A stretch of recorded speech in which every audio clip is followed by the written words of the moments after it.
One of the most common questions on this channel is how to stay focused for a long time. Staying focused can be challenging. Distractions are just one tap away. In this video, I want to talk about ways to stay focused while studying.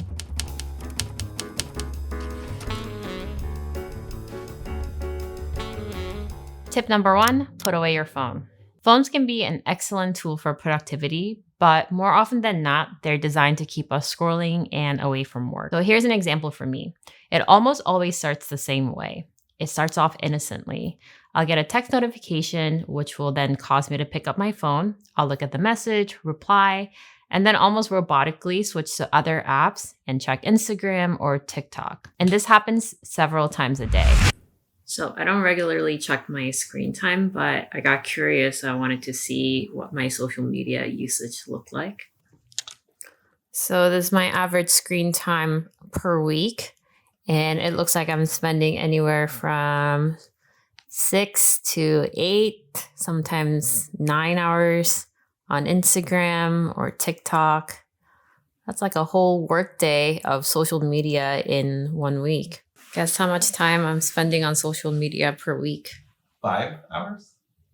More. 6? More. 7? Oh my God, sometimes it's like 9 hours. Wow. Suppose you notice that you're constantly getting distracted by your phone. In that case, you should consider turning your phone off when you're looking to get some serious work done. If turning your phone off isn't an option, one trick that works for me is leaving my phone in a different room. Sometimes that's all you need, just a little friction to not constantly get distracted by your phone. If your phone is near you, then you're more likely to reach out for it. Tip number 2, sleep. Before we go over the next tip, I want to thank AkiFlow for sponsoring today's video. Do you ever find that you have a long to-do list that somehow never gets done? It's probably because you haven't made time in the calendar dedicated to that task. That's where AkiFlow comes in. So what is AkiFlow? AkiFlow is a productivity tool designed to help you stay organized and productive. Let me show you. When you first open the app, it's divided into 2 main sections. On the left side is your task list and the right side is your calendar. The task list follows Get Things Done framework with your inbox, today, upcoming, and all tasks.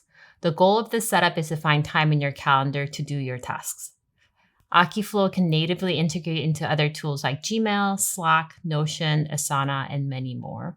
I have it integrated with my Google Calendar and Notion. So you can pull your tasks from Notion and it will be displayed here in the inbox. Let me add some tasks I need to do for business school.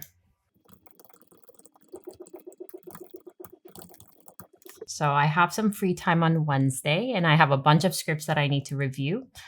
So what I can do is set up a time block.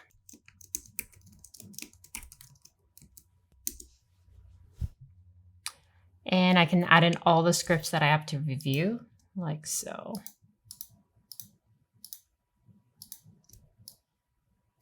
This is convenient because for this time block, I'm on script reading mode. I can solely focus on going over my scripts and nothing else. This makes me more efficient because I'm essentially doing the same task over and over again. So Wednesday afternoon, I also have a little bit of free time, so that's when I'm gonna plan to do all my MBA homework. So I can create another time block like this. And then I'm gonna drop in some of these tasks into that time block. You can also apply this to other everyday tasks. So for example, going over emails. You can set up 30 minutes to an hour time block every morning to process and go through all your emails. There's a lot more features to highlight that I can't fit into this video, but they do offer a one-to-one onboarding call. So someone from AkiFlow will guide you through how it works and how it can fit into your life. Click the link in the description box to try out AkiFlow. And if you're a student, you can get 40% discount by using the code StudentFocus40. And now back to the next tip. Tip number 2, sleep.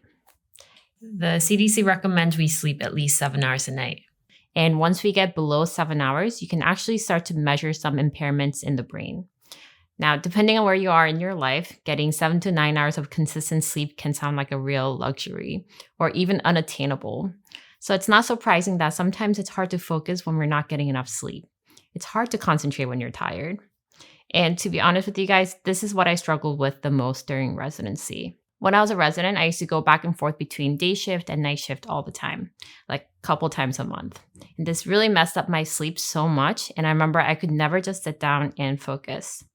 Now residency's over and I work a lot less night shifts than I used to. And I have to say my ability to just sit and concentrate has gotten so much better.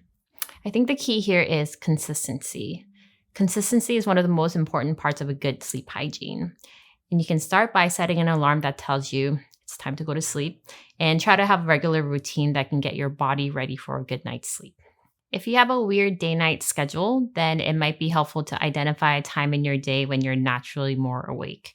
So for me, that's nighttime. So it's best for me to take advantage of that and dedicate my nighttime to any important studying or work that needs to be done. Sleep is so important not only to your overall health, but our performance as well. So once you prioritize sleep and consistently get quality sleep at the right quantity, your ability to focus should increase as well. Tip number 3, creating a schedule.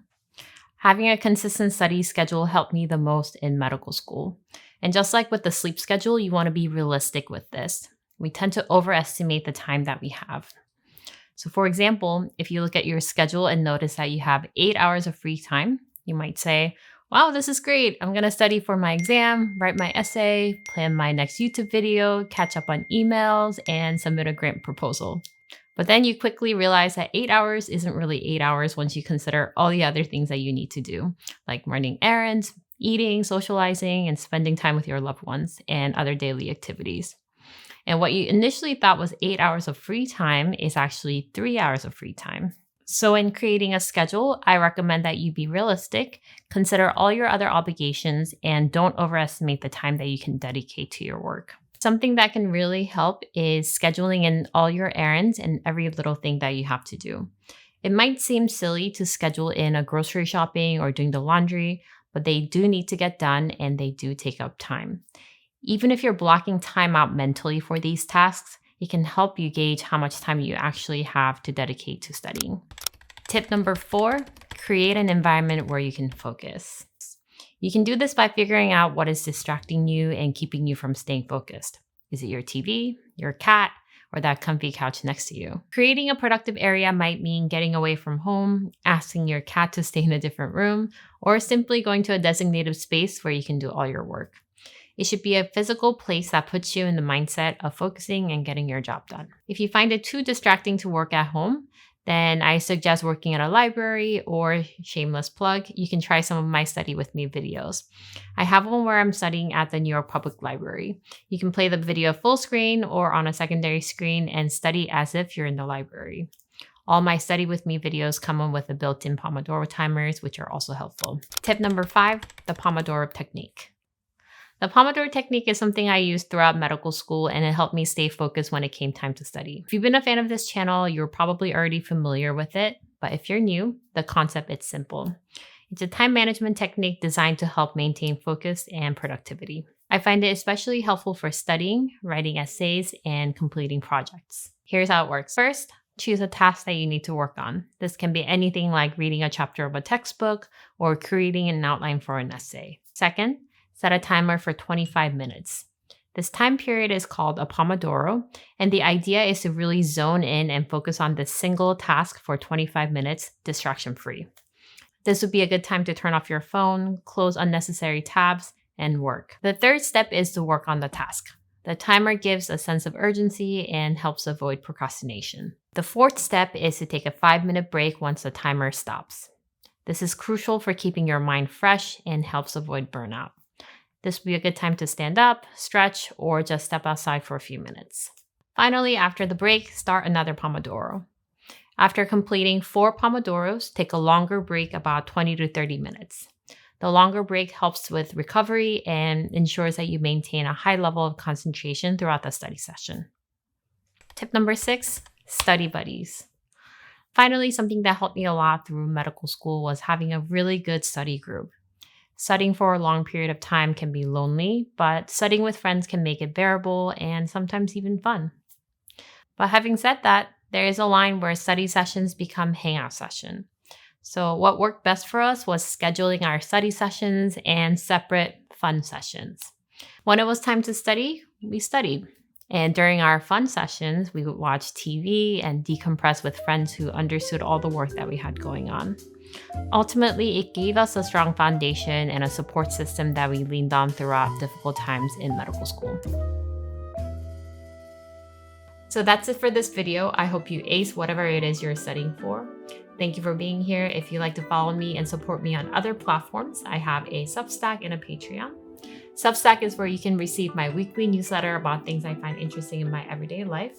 I'm also launching a Patreon for bonus contents like behind the scenes and Q&As.